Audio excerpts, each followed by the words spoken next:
Brothers, all the cauldron cries, it singeth unto me the song.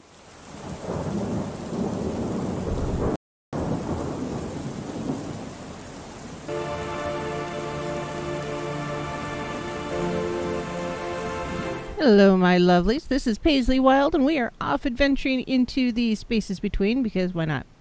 It is an adventure, isn't it? And I am being broadcast live on Truth Frequency Radio, iHeartRadio, TuneIn, and TalkStream Live. And in YouTube world, hello YouTube. And no matter how you are listening to me, make sure you do stop in and say hello. And if you're in YouTube, make sure you are hitting that thumbs up button if I succeed in entertaining you this evening. It's always an adventure, right? And if you want to support the show, it's Patreon, www.patreon.com/thespacesbetween. So, yes. And, yeah, let's see. I see Ken is in TFR World. And hi, Black Tree, Julia, Suzanne, and Naysay, and Elaine, and who else is in there? I think that's all that's talking so far. Oh, hey, Lewis, and Cameron. Hello, hello. So, yes.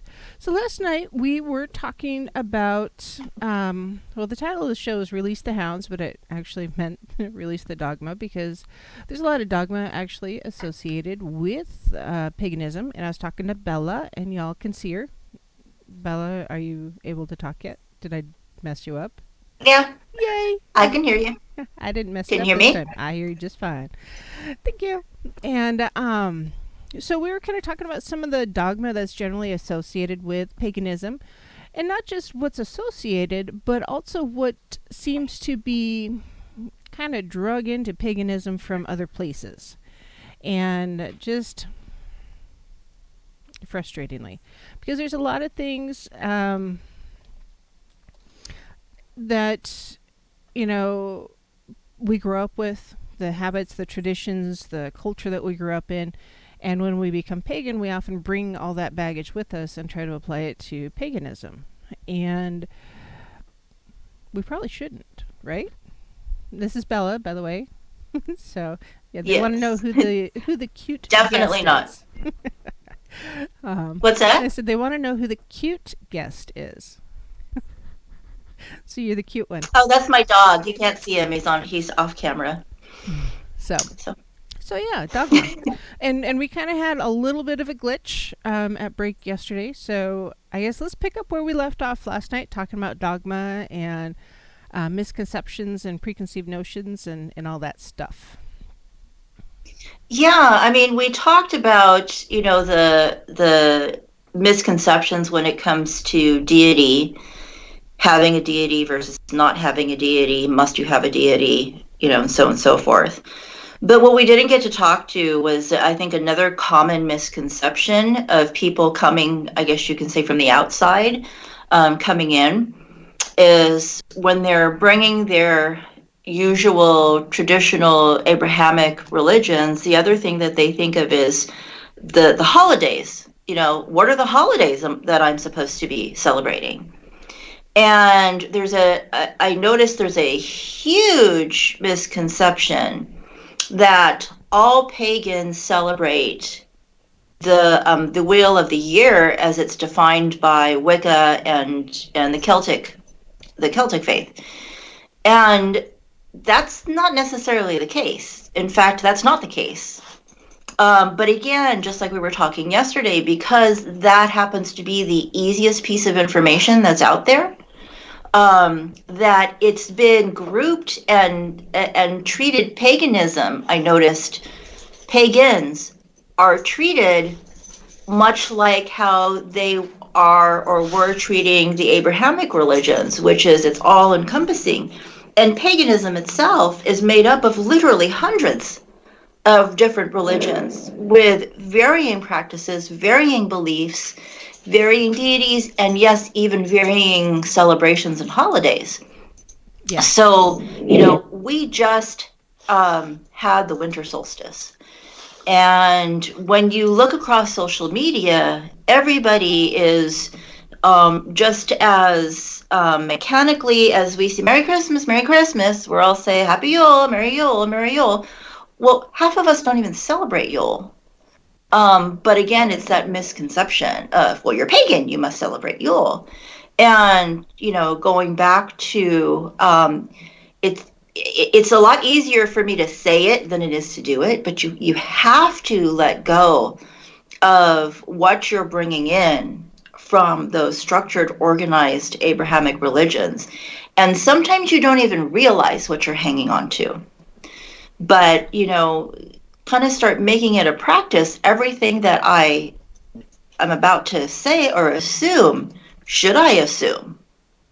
Like for me personally, I don't celebrate Yule. Yes, I follow, several of the deities from the Celtic pantheon, but I don't follow a Celtic path. But I do recognize and honor winter solstice. Mm-hmm. I know, several that don't celebrate Yule, and they celebrate Saturnalia. Others that are Nordic or heathen, and they celebrate Yule as well, Yule without the E, and their celebrations are different. But I think that's, again, it's as you traverse down this path, I think it's helpful and fruitful for us to question everything that we see. Not question it as in it's wrong, but question it as in am I applying my old ways of thinking to this, and can I find out some more information? Yes. So Oh goodness, some feedback there.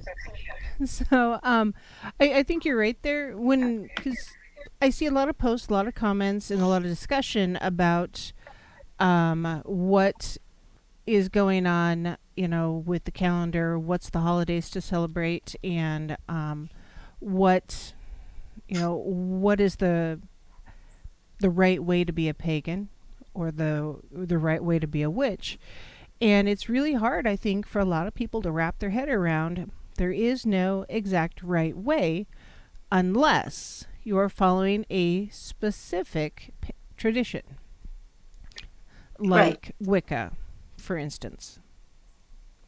Exactly. And there are a few choice things, I suppose that you can say that everybody should be doing, but they're more, again, suggestions, recommendations to help you be the most successful. But there's nothing, like you said, unless you are part of a tradition, that says you absolutely must. I mean, for instance, visualization. I can't talk. Visualization. Yes, visualization. Oh, goodness. And it's the gremlins again. So, sorry, the gremlins kicked in again. So, visualization. So, Visualization, meditation, energy manipulation, regardless of what path that you're on, and regardless even whether you're practicing witchcraft or other types of magic. Because that's another misconception, is that witchcraft is the only magical practice out there. No, we're one of many. But energy manipulation is a common theme amongst those practices. So, in some ways you can say that those are some things that are, but I don't want to say rules. It's just, they're guidelines, they're guidances to help you be the most successful at it. yes. Yeah. So, on that note, the other thing that I see a lot about guidelines and assumptions, and also misconceptions, is the difference between like a hereditary witch or a natural witch, for instance. Which Yeah. hereditary versus Exactly. natural is kind of the header for the show tonight.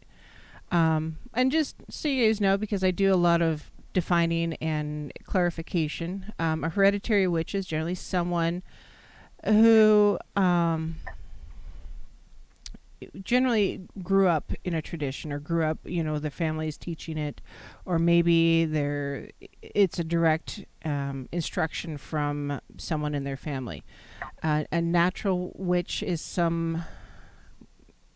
okay, sounds like something out of a movie, yes. Um, but it's when people are looking often for that bloodline connection. Hmm. And it's maybe you're born with the gift, I guess. It's your natural Right. ability. And I think there's something to be said for a natural ability, because I think a lot of people do have that natural ability. I think most people have the potential for it, but Well, I think that you're bringing up some things that those two things and those two definitions in and of itself mhm. are also debatable. And what I Exactly. mean by that, and I'm not arguing with Oh, you. no, no, no, I'm no. just saying, I've heard different sides. So for instance, I hear, so because I agree with you, based on literature, based on what I know of the definition of hereditary witch, I agree with your definition. Having said that, I know that that term is used quite loosely. And if they were not raised in it, but they see or have found out that they became aware of a practicing witch in their bloodline, several generations past, they will refer to themselves as hereditary witch. I've also come across people who believe that they are demigods or demigoddesses, and refer to themselves as hereditary witches. We can go back and forth on the validity of those statements, but I think I think again, kind of tying into yesterday as well as today's conversation, we all have to kind of be on the same page when we talk to each other because we all have varying definitions of things, which is fine. It's the beauty of what we do. But then we need to be very clear when we're having these conversations, when we're trying to educate, or when we're trying to exchange information, because it can get very confusing. Because if I tell you I'm a hereditary witch, you're going to think your definition, and perhaps I mean that no, I'm the daughter of the Morgan, even though I call myself the daughter of the Morgan, but I'm not like the actual. Like, she didn't birth me. Right. But some people believe that that's the case, and they will refer to themselves as hereditary. So, it's a it's a tricky it's a tricky road, this path that we're all on, because we're all in our own individual lanes, all 1,000 million lanes, and we're all kind of doing our own thing, but still trying to go along the same way, and work with each other and merge with each other. And Yes. so I just think that we have to keep that in mind when we talk to each other, because your definition may not be my definition, but neither definition is wrong. Does that Right. make sense? Yes. So in the chat room,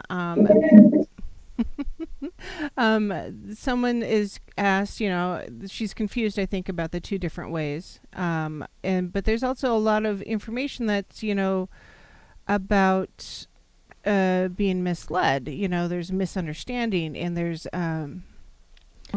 assumptions being made about, what a witch is or what a pagan is and how someone gets to that point without really understanding Right. what's really going on. And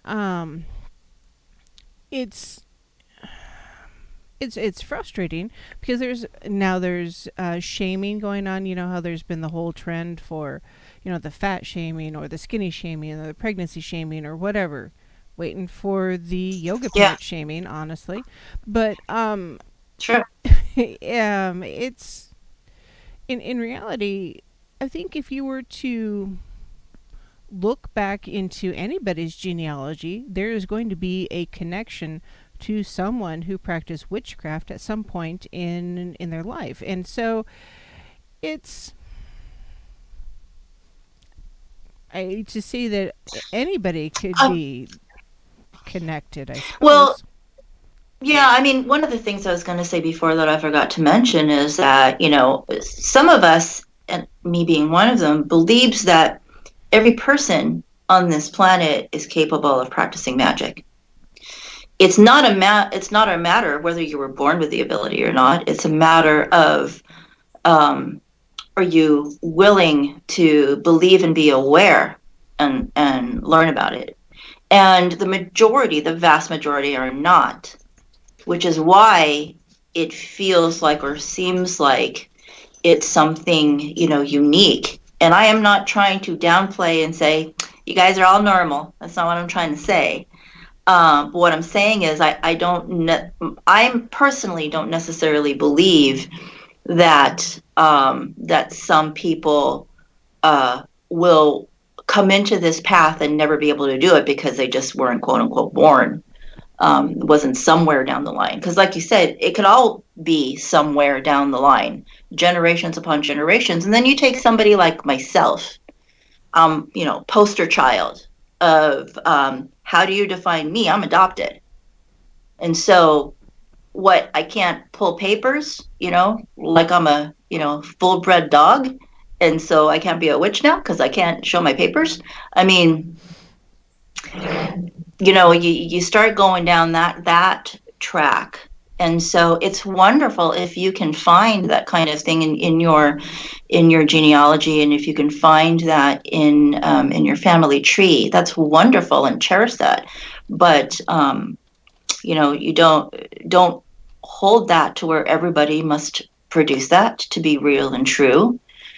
And on the flip side of that, don't hold it to that now suddenly you're better than now, because now you can prove it and I can't. Exactly. um, so someone asked in chat. She goes, so her grandmother practiced Wicca, and does that mean that she's a hereditary witch? So for me, I would say, I don't know. Did she teach you the path? Yeah, exactly. So if your grandmother actually taught you the path, brought you into the path of Wicca, then yeah, I would say yes. Because hereditary is different than tradition, also, because there's several different traditions. So think of Correct. traditions like denominations in Christianity. Hmm. There's Baptist, there's Catholic, there's Lutheran, there's Jehovah Witnesses, there's Mormons, there's Seventh Day, And there's et cetera, et cetera. yeah, and there's Same. and there's several traditions even within Wicca. Yes. Oh yeah. There's There's the Dianic, Dianic, the Alexandrian. Gardnerian. There's the Yeah, neo pagan. Yeah. Or the neo Wiccan. Or yeah. There's so many different which is an variants. oxymoron because Wicca is already new. Right.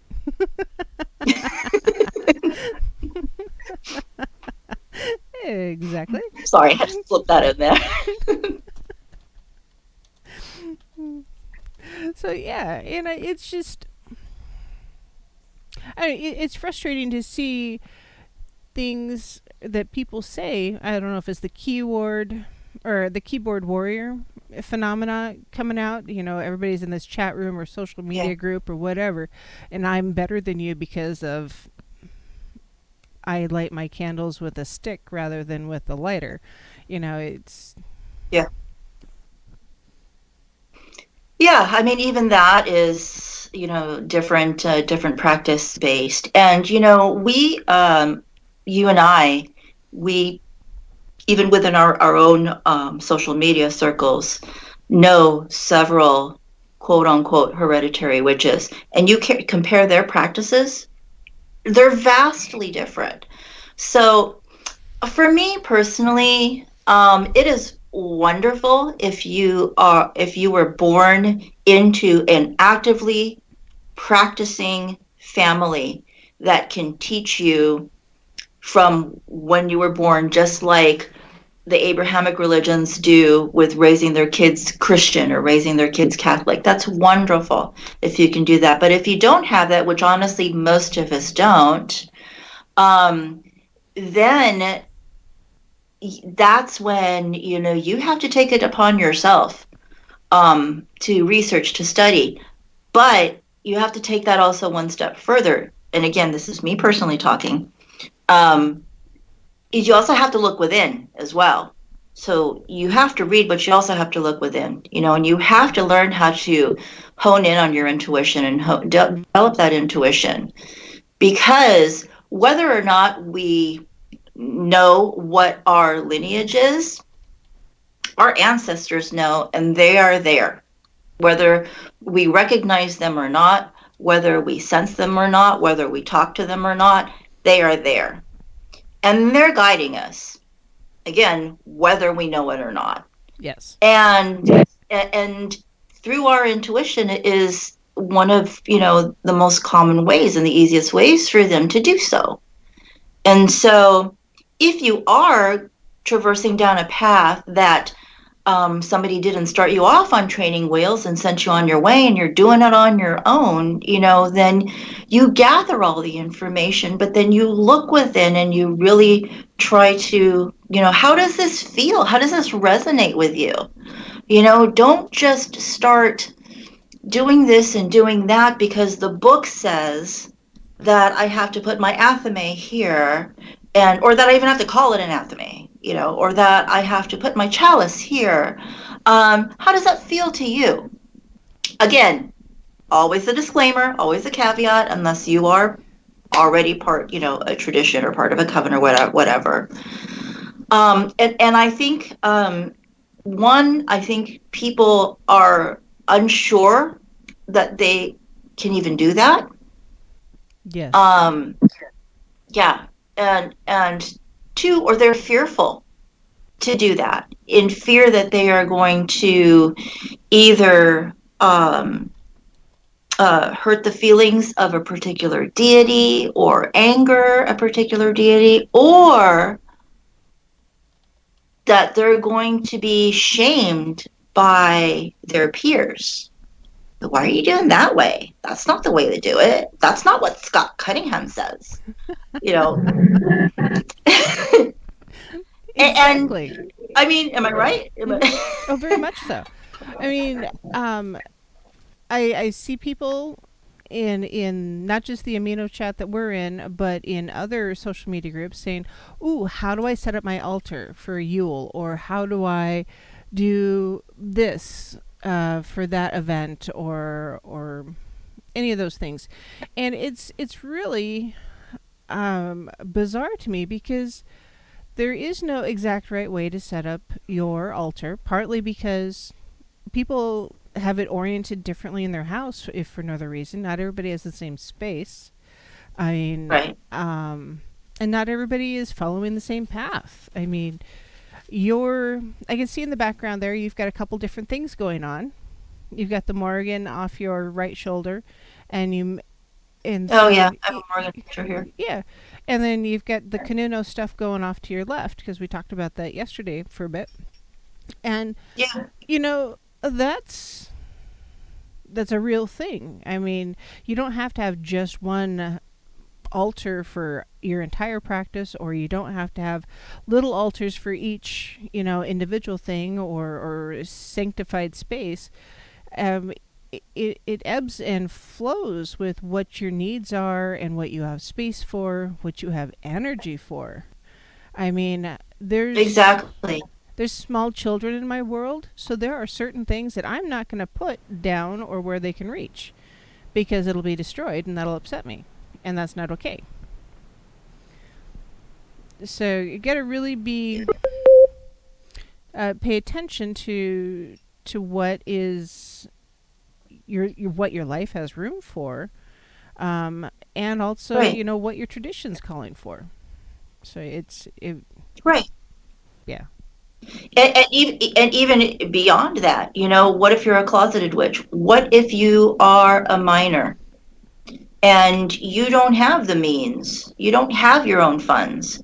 The other thing is, they, especially with the people that have grown up with it, they've inherited all these wonderful books and all this wonderful paraphernalia. And don't get me wrong, I mean, I love my stuff, right? We all love our stuff, but that's not what defines craft. And so those coming in, starting with nothing, you can tell they're very intimidated. I Yes. can't afford this. Can I still practice? What do I do? For heaven's sakes, I mean, honestly, get everything from nature. That's honestly what I should be doing. I don't. I'm tied to my material things. I own up to that. But I don't have to. I have a oh, let me show you.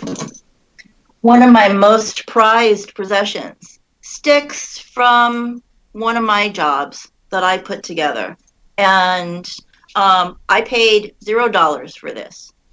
Uh, it's there's things that you can do, things that you know what I mean. It doesn't have to be a $50 pentagram or a pentacle. Exactly. I've got an antler on my altar, and oh I, gosh, break time. We'll be right back. Lord, within the sun, as we will.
Sisters of the shining moon, heaven, earth, and sea, I call upon you in this hour, bring magic unto me.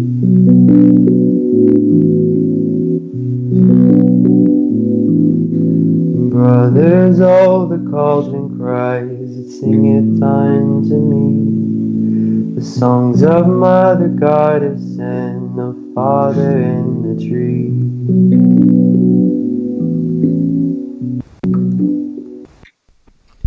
Hello, my lovelies. This is Paisley Wild, and we are adventuring off into the spaces between.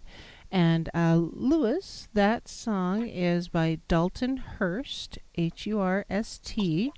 And I will try to remember to put a link to his YouTube channel. He does a lot of original music, and it's a really cool song. I love it.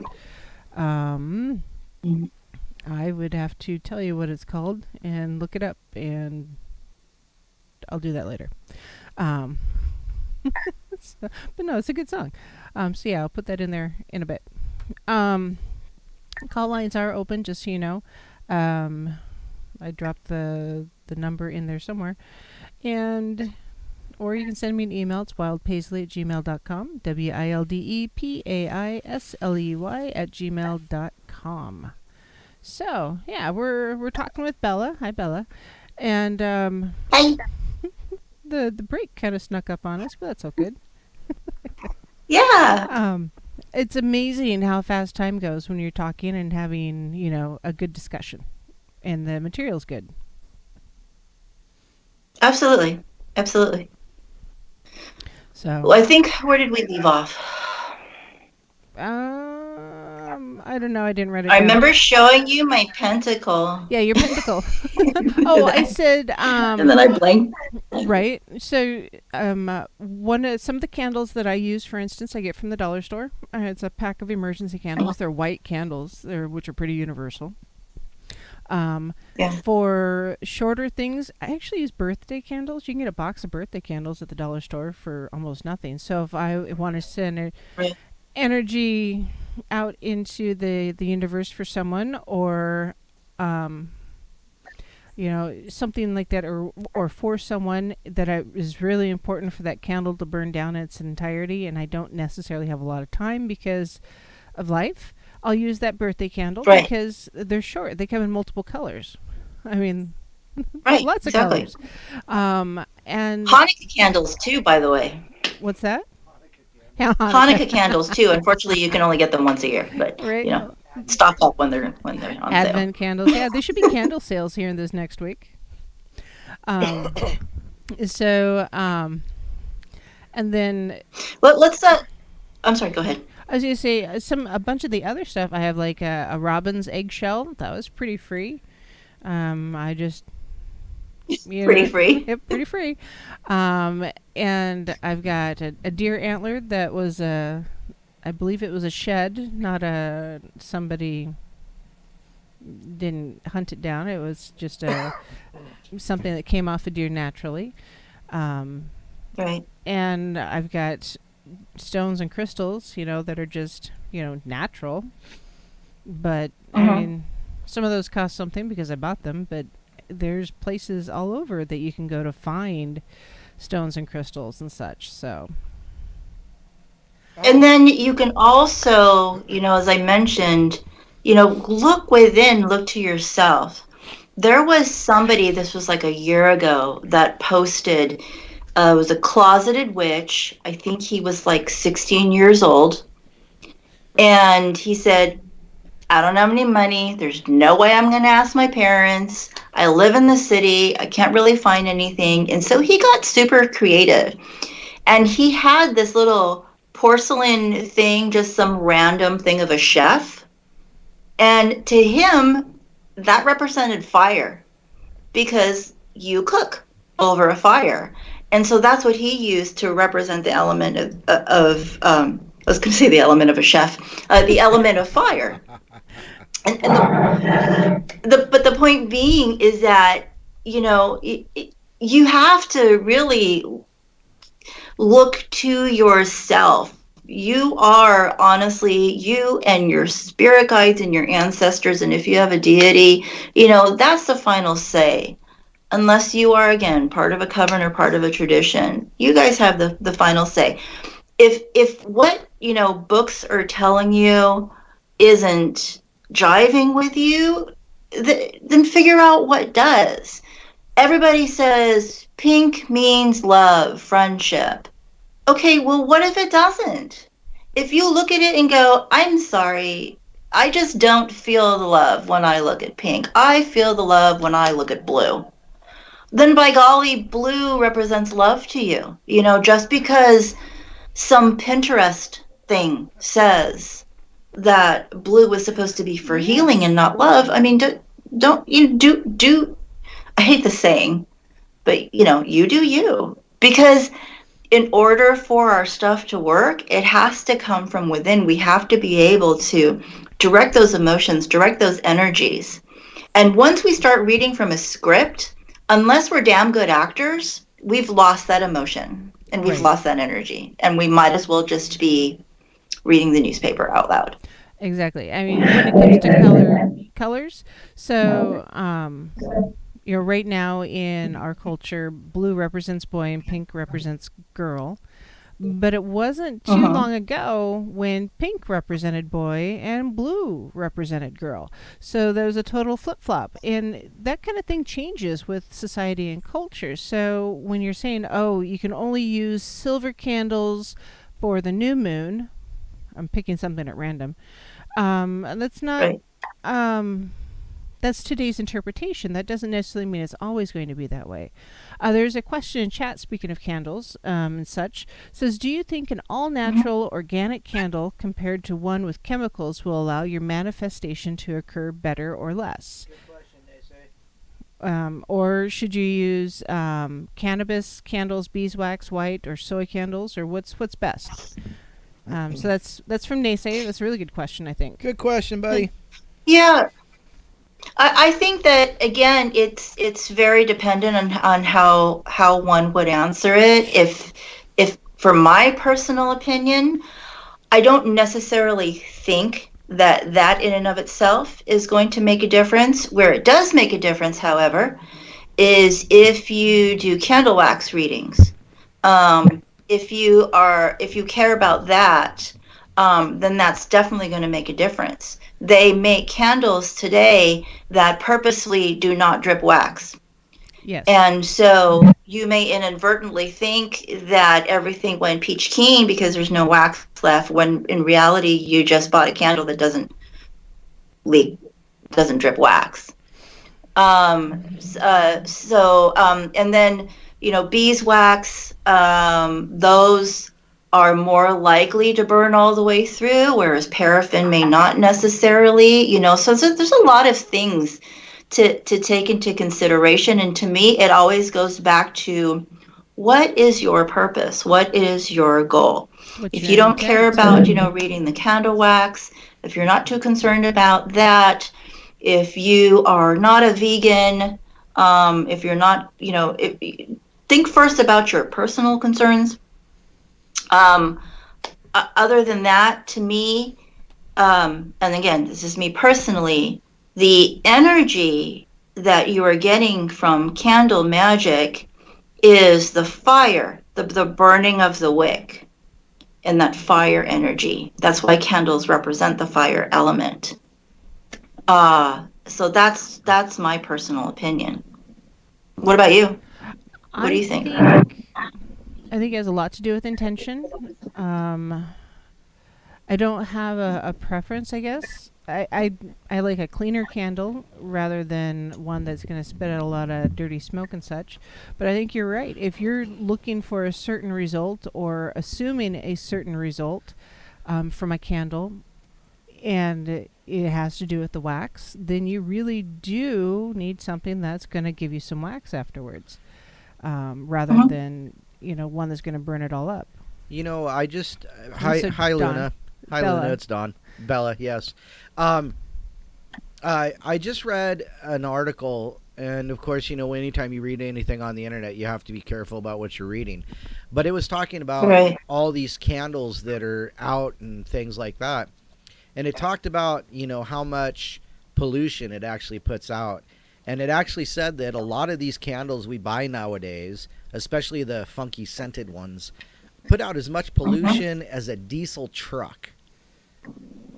Yes, I wouldn't be surprised, because if you're getting the pre-scented ones, you have to ask yourself what's giving it that scent.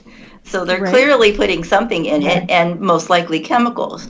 I mean, not to, bash places like Dollar Tree or whatever, but let's face it, if, and I'm not saying don't get your candles from Dollar Tree, but if you're getting a scented candle from Dollar Tree for $1, you're going to have to take into consideration that there's probably going to be some things in there that, if you are conscious about that and conscious about the earth, again, those are things that you need to consider. I think it's a wonderful argument for us to try to get back to using tools from the earth, just like we talked about earlier. But I don't think all of us are quite ready to do that. But really, it's a strong consideration we need to make, because we all are, in essence, one of the main things that we are as witches is we're very nature based. And so one would think that we would want to be cognizant about taking care of Mother Nature. Right. And I'm not going to lecture anybody. I am just as guilty of doing things that I probably shouldn't. I'm sorry. Go ahead, Paisley. So there's a comment. One of the listeners says that he uses an unlit candle and visualizes it burning because he can't have fire in his residence. And I know, and that's true for a lot of folks that are in urban areas, is they're not able to have have access to a lot of the same things that I do, for instance, here in the Pacific Northwest. I mean, I have natural forestry all around me, and lakes and mountains and birds and rocks and everything else. I can just walk out my front door, basically, walk around the house a couple times, and hug your tree. Yeah, hug my tree, which I've done to ground out, seriously. To put things onto my altar, or to decorate my Yule log, which I do now, which is fun and interesting for me. But I think it goes back to that the little figurine of the chef. I think it's often really appropriate to find those things that connect with us intuitively and emotionally and mentally, that connects us to our practice, but also within the constraints of our own society that we live in. Absolutely. I think, my opinion on that, using a candle without the fire, there's nothing wrong with that. However, it goes back to, again, really being in tune with what you're doing and understanding your purpose. So you're using a candle without the fire. Understand now, you're not necessarily then practicing candle magic, because candle magic is utilizing the element of fire, but you're still practicing magic. You're using different energies. You're using visualization, and you're more using, I'd probably have more categorized that most likely with more of earth magic, because now you're really kind of more focusing on the candle itself, the wax. And you're channeling your personal energies, which is why, to me, energy manipulation is so important. Because, again, all magic does not require the use of a candle. Candle magic is one of a myriad of types of magics, right? Right. But candle magic, generally speaking, represents the element of fire and is a type of fire magic. So if you're not lighting a fire, you're not using that energy. But you are using other energies, and if you have a better understanding of that, and if you're cognizant of that, it'll help you to better hone in on that energy that you're using. Does that make sense? Yes. Yes. Absolutely does. Because you're using it as a visualization key, or a focal point, if you will. Like, for instance, I've got this rock that's on the desk here. I don't remember what this one's called. Sargonite.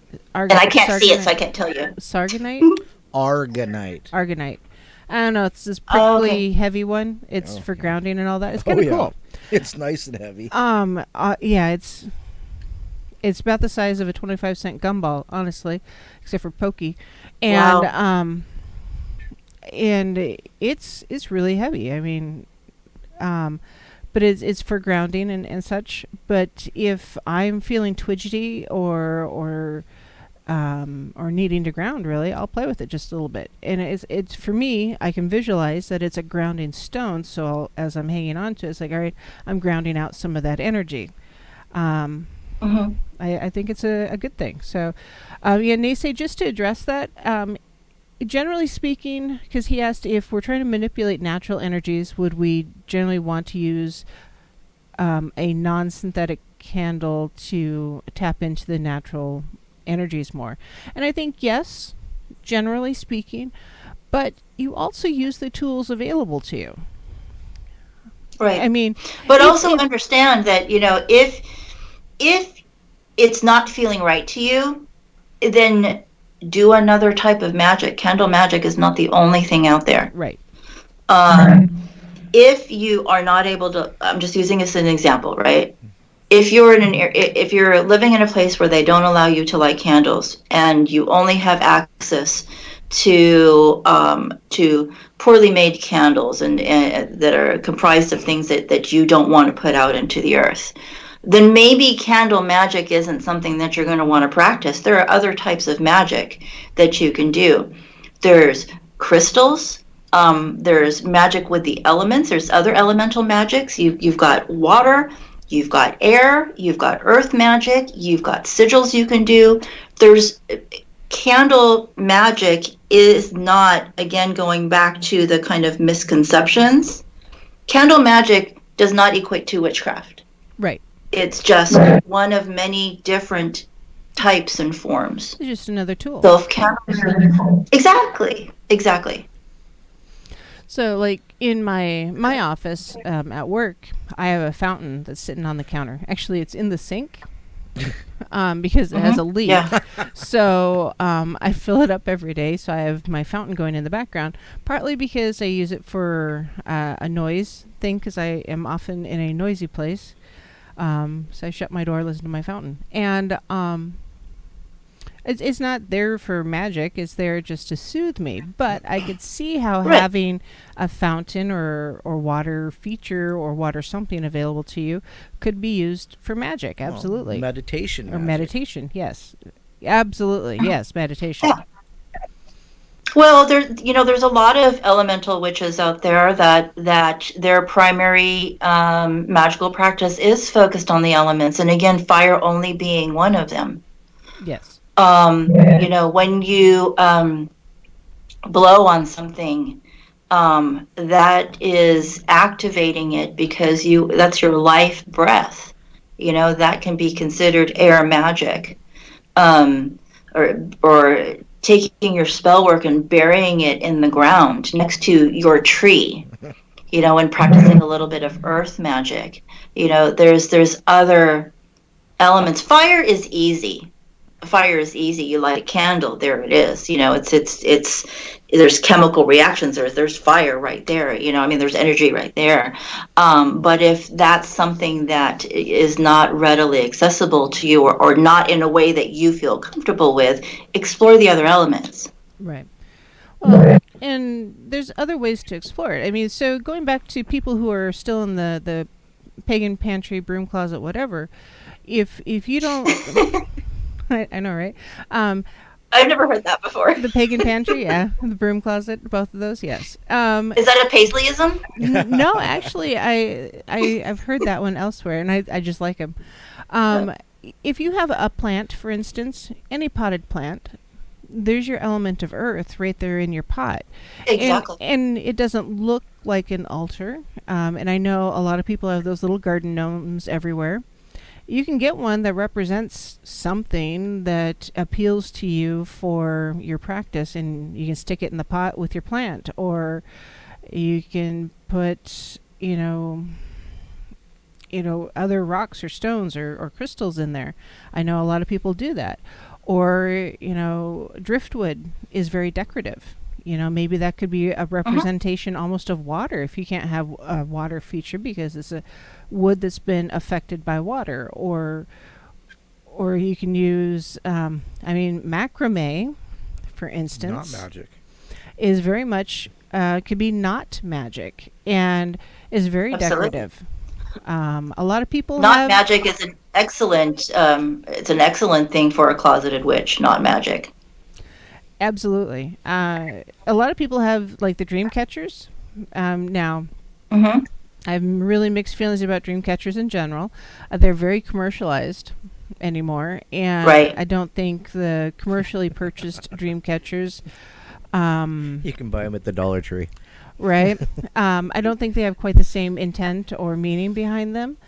But if you make your own, But that's a perfect example of something that you can make exactly, and infuse your own intent and incorporate nature into that, and possibly even incorporate a little not magic as well.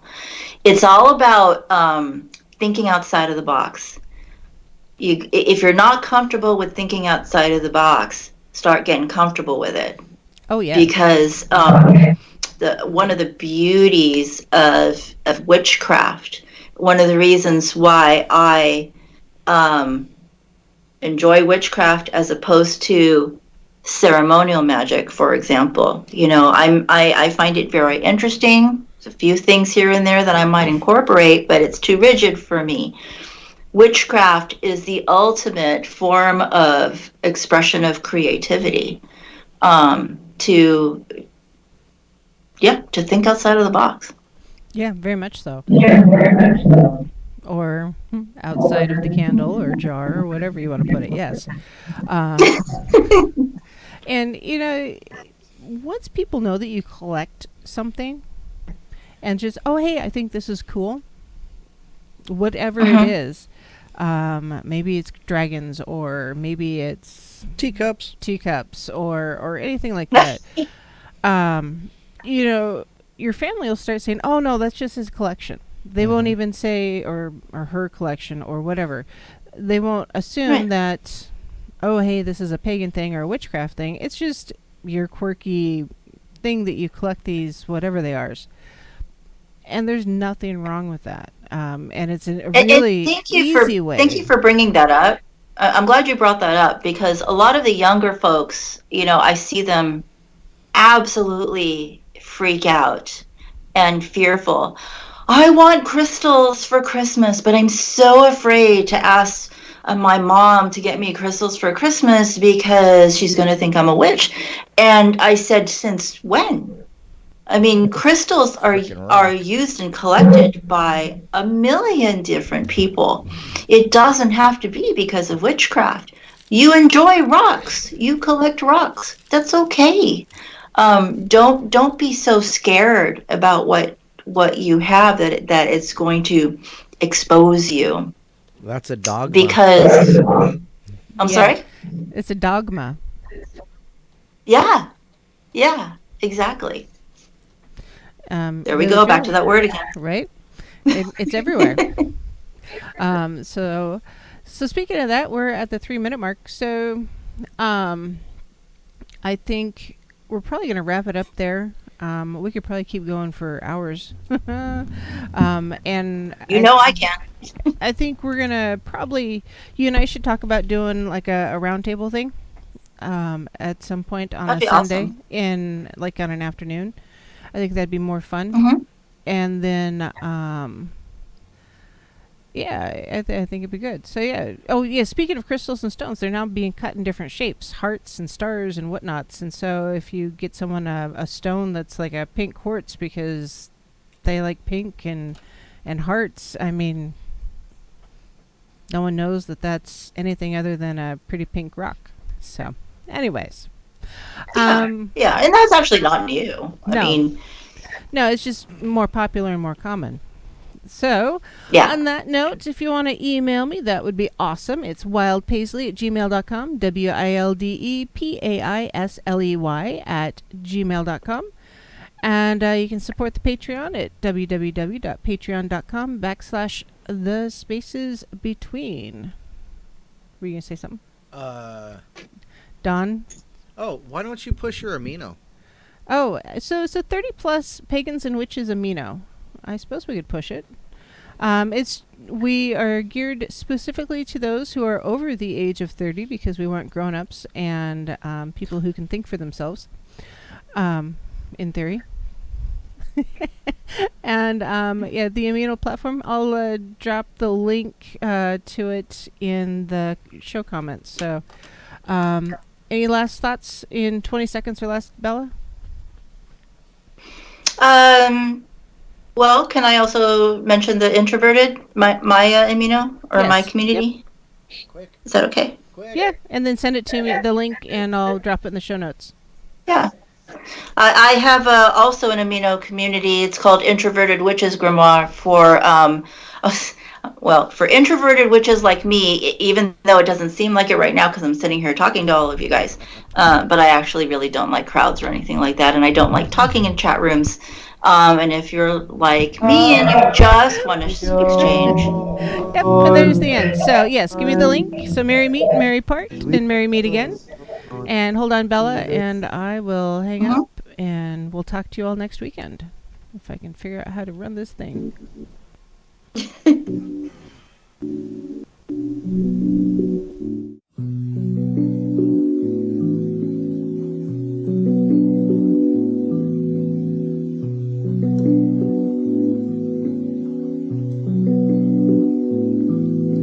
Sisters of the shining moon, heaven, earth, and sea, I call upon you in this hour, bring magic unto me.